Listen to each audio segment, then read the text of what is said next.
Good morning students. पिछले video में हमने आपका चैप्टर 4 पढ़ा था सुभाष तानिकार, जिसके कुछ श्लोक हमने पढ़े थे।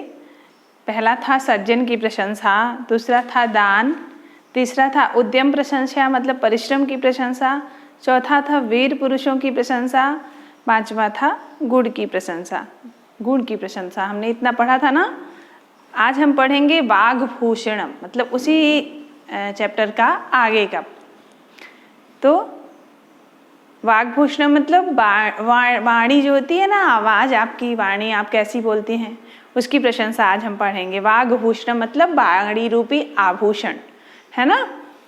तो हम शुरू कर रहे हैं कि यूरा न विभूषयन्ति पुरुषम हारा न चंद्रोज्ज्वला न स्नानम न विलेपनम न कुसुमम नालंकृता मूर्धजा वाणिका शमलं करोति पुरुषम या संस्कृता धारते क्षीयन्ते खलभूषणानि सततम वाग्भूषणम। भूषणम क्या है कि केयूरा मतलब होता है बाजूबंद, है ना।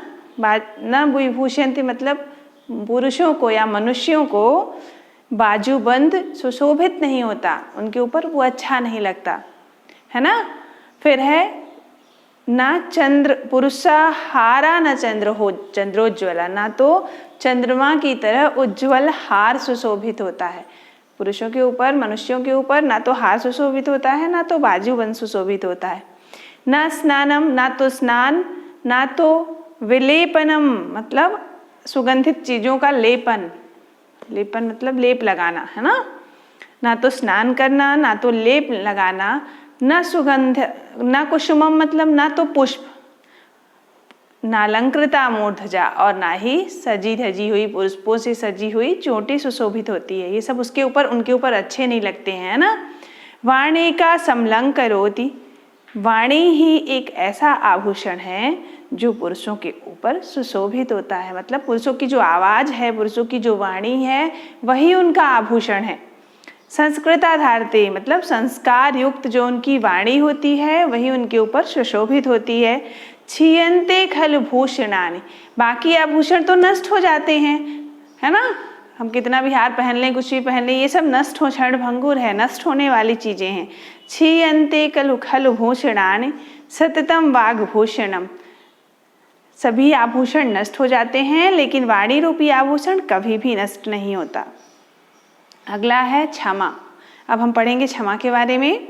क्षमा शास्त्रम करे शस्त्रम करे यस्य दुर्जनः किम करिष्यति अत्रणे पतितो बहिः स्वयमेवोपशाम्यति। क्या कहता है कि यस्य करे, पहले अन्वय इसका देखिए, यस्य करे क्षमा शस्त्रम तस्य दुर्जनम किम करिष्यति यथा यत्रणे पतितः वही स्वयं एव उपशाम्यति। मतलब जिस व्यक्ति के पास क्षमा शस्त्र, क्षमा रूपी शस्त्र है, जिस व्यक्ति के पास क्षमा रूपी शस्त्र है, उसका दुर्जन व्यक्ति मतलब जिसके हाथ में, करे मतलब हाथ में, जिसके हाथ में क्षमा रूपी शस्त्र है, उसका दुर्जन व्यक्ति क्या कर सकता है, मतलब कुछ नहीं कर सकता।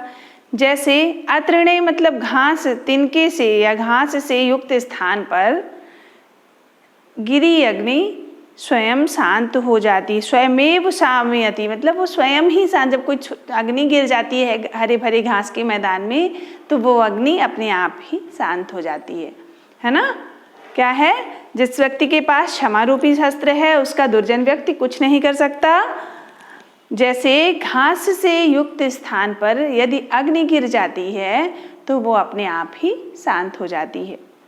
अगला देखिए, मित्र स्वरूपम, मित्र के रूप को दिखाया गया है, आपके दोस्त के, है ना।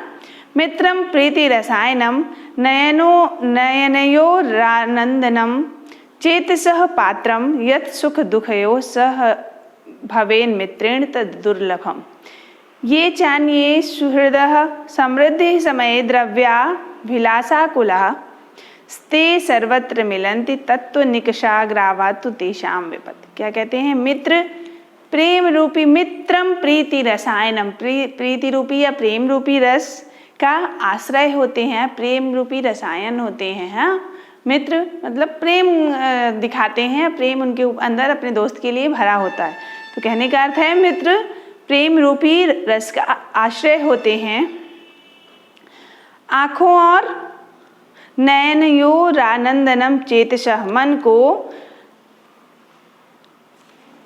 आँखों और मन को आनंदित करने वाले। नयनो मतलब आँख, नयन मतलब आँख है ना, और मन को क्या कर, चेतसः मतलब मन को, नैनो और मन को मतलब नेत्रों और मन को हमारे आनंदित करने वाले होते हैं, खुशी देने वाले होते हैं।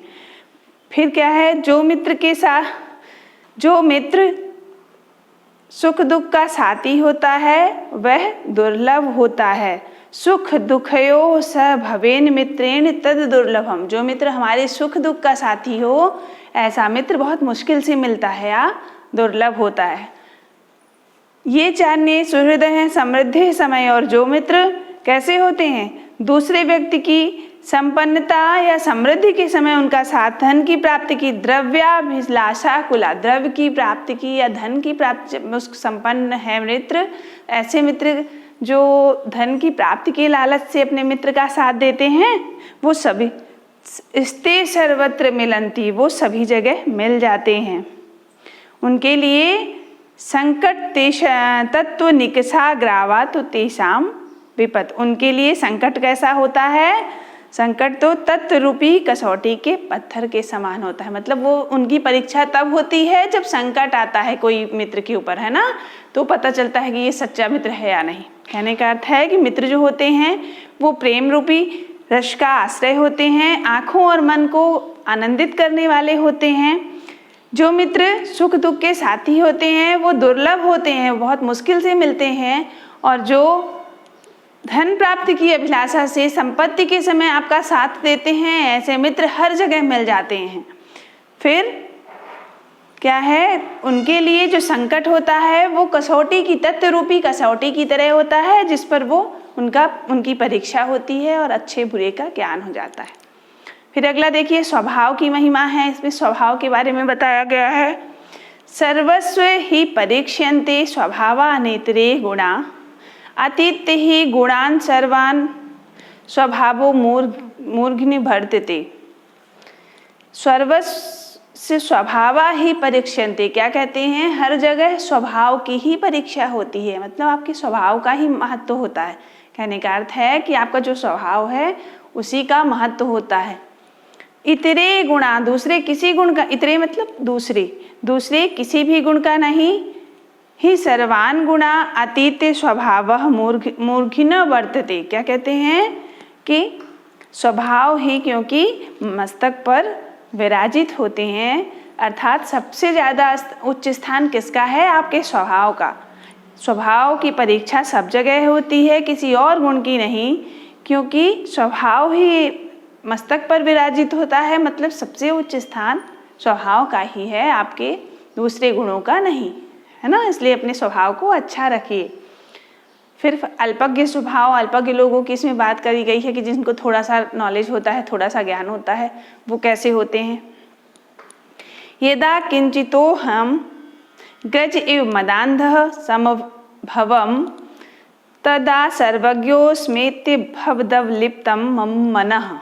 यदा किंचित किंचित बुद्धजन सकाशात् अवगतम तदा मूर्खोस्मेति ज्वर एव मदो में व्यपगतः। क्या कहते हैं कि यदा अहम किंचित ज्ञः, जब मैं थोड़ा सा जानने वाला था, अल्प ज्ञानी था, मतलब मुझे बहुत कम ज्ञान था, तो क्या था, तब मैं गज इव मदान्धः संभव, तब मैं कैसा था, गज की तरह, हाथी की तरह घमंड में चूर था। जिस तरह जब मैं थोड़ा सा अल्पज्ञ था, कम जानने वाला था, तब मैं कैसा था, मतलब घमंड से भरा हुआ था कि मुझे तो बड़ा ज्ञान है ना। अल्पज्ञ जो होते हैं उन्हें ऐसा ही लगता है, जिनको कम नॉलेज होता है वो अपने घमंड में चूर हो जाते हैं कि थोड़ा सा, जिनको कुछ नहीं आता, थोड़ा बहुत आने लगा तो लगता है कि हम तो सबसे सब ज्ञानी हो गए हैं। तो जब मैं थोड़ा सा जानने वाला था तब मैं घमंड, हाथी की तरह घमंड में चूर था। अब मैं सब जानने वाला हूँ, तदा सर्वज्ञोऽस्मेति, अब मैं सब जानने वाला हूँ, यह सोचकर मेरा मन अभिमानी हो गया था। अब मुझे सब पता है, ऐसा सोचकर मेरा मन क्या था, अभिमानी हो गया था।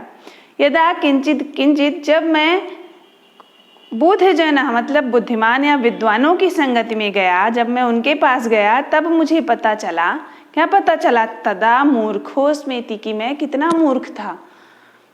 ज्वर इव मदो में व्यपगदः, और तब मेरा घमंड दूर हो गया, मेरा अभिमान दूर हो गया। तो आपका चैप्टर ये कहीं से कंप्लीट हो गया है ना।